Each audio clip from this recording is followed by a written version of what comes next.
Have you ever felt confused in a relationship, even though nothing bad was happening? Like you were constantly second-guessing yourself, apologizing for things you didn't do, or trying harder just to keep the peace. That feeling isn't love. It's often the result of psychological mind games. Dark psychology mind games in relationships don't start with control. They start with charm, attention, and emotional intensity that feels exciting at first. But slowly, something shifts. One common mind game is emotional withdrawal. Everything feels warm and close until it suddenly doesn't. They pull away without explanation. Your brain panics. You try harder, and without realizing it, they now control your emotional state. Another subtle game is guilt flipping. Whenever you express a concern, the conversation turns back to you. You're too sensitive.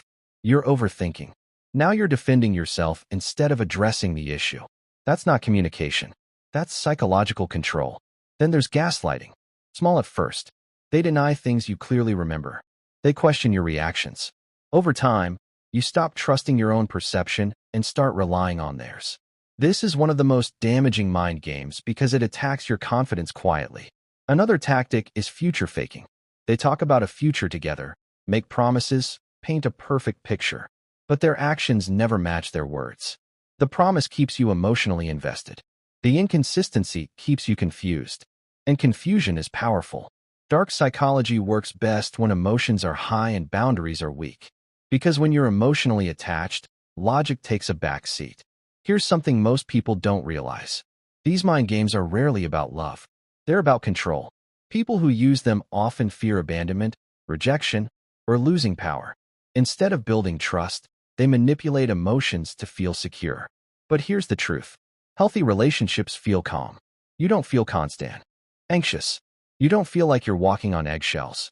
You don't feel confused about where you stand.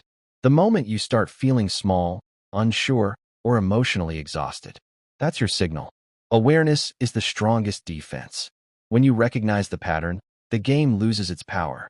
Because manipulation only works when it's invisible. You don't need to confront aggressively. You don't need to prove anything. You just need clarity. Because love doesn't play mind games. Only insecurity does.